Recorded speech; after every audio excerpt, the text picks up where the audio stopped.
We learned altogether 4 procedures for testing statistical claims about 3 different parameters.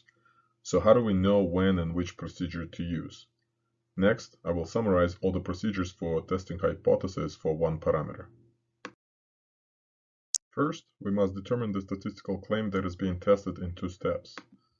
Look for the keywords to identify the parameter in the claim, such as mean or average when testing a claim about a population mean,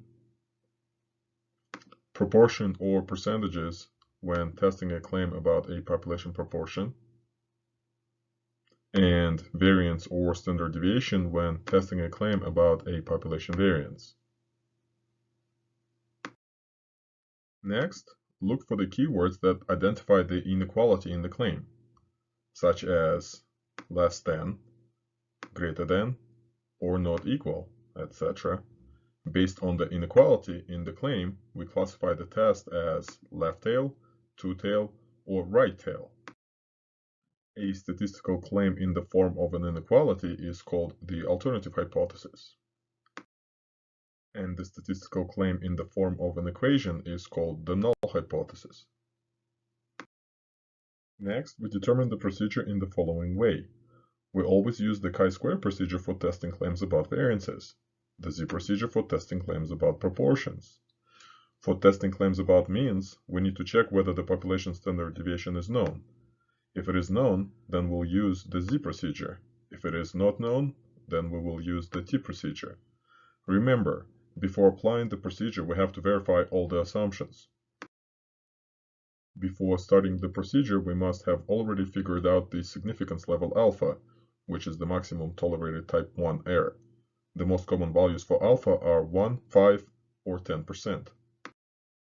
In the next step, we compute the test statistic using a formula that is specific to each procedure. Note that we label the test statistic using the lowercase letter of the name of the involved distribution with the index 0. That is, in a z-test, the test statistic is called z0.